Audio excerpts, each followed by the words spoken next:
বৌমা অনামিকা ছিল গ্রাম পঞ্চায়েত, কিন্তু সেই গ্রামটি খরাগ্রস্ত ছিল। এক দানা খাবার ছিল না, জল ছিল না। বৌমা ঘরে বসে সেই ব্যাপারটা নিয়ে খুবই চিন্তিত ছিল। সে বুঝে উঠতে পারছিল না সে গ্রামটিকে খরা থেকে কি করে বাঁচাবে। ক্ষুধার্ত তৃষ্ণার্ত মানুষদেরকে সে কিভাবে রক্ষা করবে, কোনো পথই যে সে খুঁজে পাচ্ছিল না। ঠিক সেই সময় বৌমার কাছে শাশুড়ি মা শারদা আসে আর রেগে মেগে বলে, এত গভীর চিন্তায় থেকে কি বা করবে বৌমা? এখানে তো তোমার দোষ নেই, খরাটা তো তোমার জন্য হয়নি। আমি তখনই বলেছিলাম জল কমবে, তাই এভাবে গাছগুলোকে কেটো না, কিন্তু আমার কথা কেউ শোনেনি। এবার না সারা গ্রাম খরাতে ভুগছে। তুমি হলে কিনা গ্রাম পঞ্চায়েত, সব সময় এরকম ভালো ভালো কথা বললে হয় না, মাঝে মধ্যে একটু কটু কথা বলতে হয়, যাতে লোকেরাও তোমার থেকে একটু ভয় পায়। যা হয়ে গেছে সেটা নিয়ে ভেবে কি লাভ? এবার কি করতে হবে সেটা নিয়ে ভাবা উচিত। যদি ভালো বুদ্ধি থাকে তাহলে আমায় বলুন না। তার এরকম কথা শুনে ঠাট্টার চলে শারদা বলে, তুমি হলে কিনা গ্রামের প্রমুখ, আমি শুধু এই ঘরেরই প্রমুখ। তোমার মাথায় ভালো ভালো বুদ্ধি খাটে, আমার মাথায় কোথা থেকে আসবে?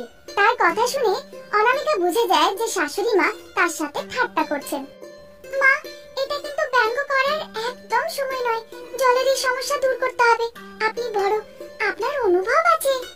আরে বৌমা, বয়স্ক আর অনুভব হওয়ার কারণেই তো আমরা কুয়ো কাটার কথা ভেবেছি, আর সেটা তো হচ্ছেই। হ্যাঁ মা, সেই আশা নিয়ে তো এত গভীর কুয়ো কাটা হলো, যেখানে জল বেরোবার কথা সেখানে পাথর বেরোলো। এভাবে বলতে বলতে তার চোখ দিয়ে জল গড়িয়ে আসে। ঠিক সেই সময় প্রসাদ, শারদা আর অনামিকার কাছে আসেন। বৌমা, গ্রামবাসীরা কথা বলতে এসেছে। আপনি যান, আমি আসছি বাবা। তারপর অনামিকা শারদাকে সঙ্গে করে নিয়ে বাইরে বেরিয়ে আসে।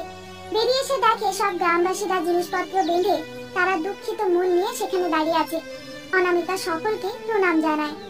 গ্রাম প্রধান, আমরা এই খরাতে বাঁচতে পারছি না, এখান থেকে যাচ্ছি, আমাদেরকে ক্ষমা করে দেবেন। জলের সমস্যা থেকে নিস্তার পেতে আমরা কুয়ো কাটছি তো, কিন্তু জল কোথায় পাওয়া গেছে? সেখানে তো পাথর। গ্রামে বৃষ্টি না হওয়ার কারণ তো আমরাই। আমরা সব জঙ্গলের গাছপালা কেটে রেগিস্তান বানিয়ে দিয়েছি, এবার বৃষ্টি কোথা থেকে হবে? আমরা সেটা জেনে শুনে তো করিনি না। আপনারা যখন গাছ কাটছিলেন আমি পই পই করে বলেছিলাম তার পরিবর্তে গাছ লাগান, কিন্তু আপনারা কেউ আমার একটা কথাও শোনেননি, একটা গাছও লাগাননি। এবার নিজেরাই দেখুন সারা গ্রাম জলের সংকটে কিভাবে কষ্টটা পাচ্ছে। এবার আপনি গ্রাম ছাড়াই গ্রাম চালান, কুয়ো কাটতে থাকুন, আমরা বরঞ্চ যাই। এরকমটা বলে সুরেশ সেখান থেকে যেতে লাগে। সারা গ্রাম তার পিছু পিছু যেতে লাগে।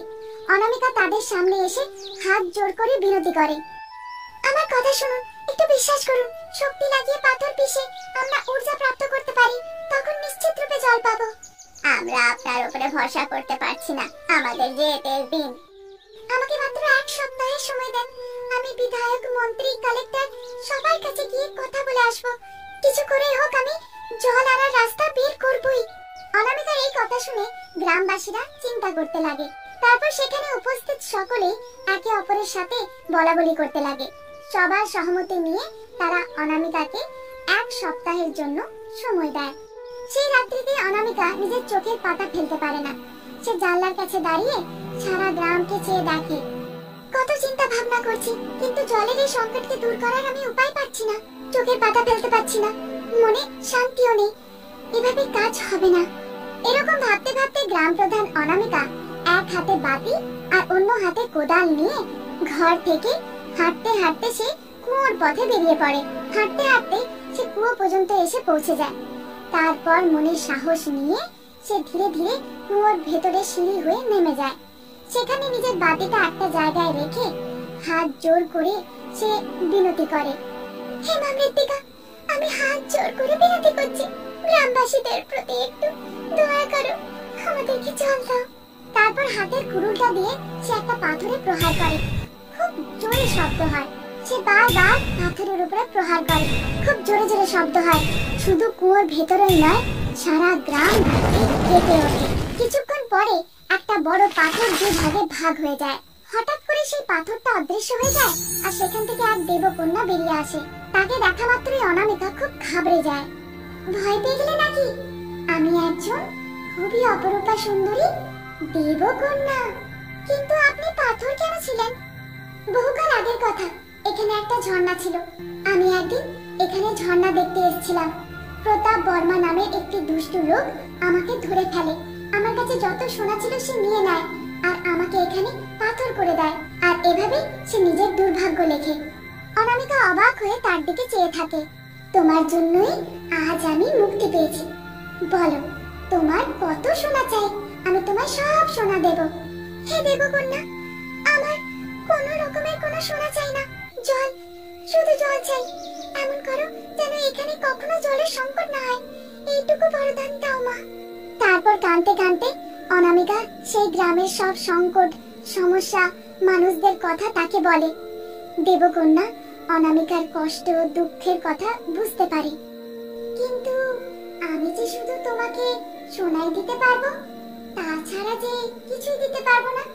সেই সোনা দিয়ে তুমি একটা স্বর্ণের গ্রাম বানাতে পারো, দেখতে চাও কি? এমনটা বলে সে কিছু একটা মন্ত্র পড়ে। তারপর তারা দুজনেই কুয়োর ভেতর থেকে বাইরে বেরিয়ে আসে। কুয়োটা সোনায় ভরে ওঠে। তা দেখে অনামিকা খুব অবাক হয়ে যায়। দেখো অনামিকা, কুয়োর ভেতরে যে সোনা আছে সেটা শুধু তুমি দেখতে পাবে, বাকি গ্রামবাসীরা কুয়োটা খালি দেখতে পাবে। তাই যারা এই গ্রাম থেকে পলায়ন করছে তাদেরকে গিয়ে সোনা দিয়ে এসো।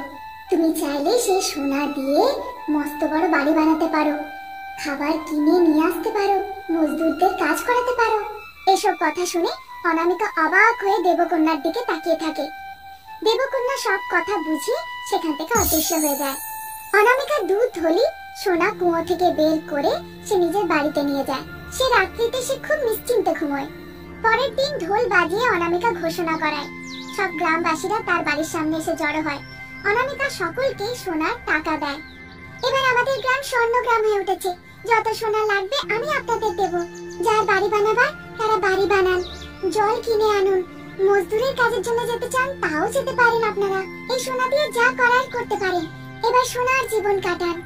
সে তো বুঝলাম বাপু, তবে এই সোনা পেলে কোথা থেকে? সে কথা বলতে পারবো না। যত সোনা চাই আপনারা নিতে পারেন আর এখানেই থাকুন। শুধু এই গ্রাম থেকে আপনারা পলায়ন করবেন না। এভাবে বলাতে যার যতখানি সোনার প্রয়োজন ছিল তারা নিয়ে যায়। তারা সোনার কাজকর্ম করতে শুরু করে আর এভাবে সকলে আনন্দে জীবন কাটাতে লাগে। বৌমার সোনার গ্রাম দেখে সারদা আর প্রসাদও খুব আনন্দিত হয়।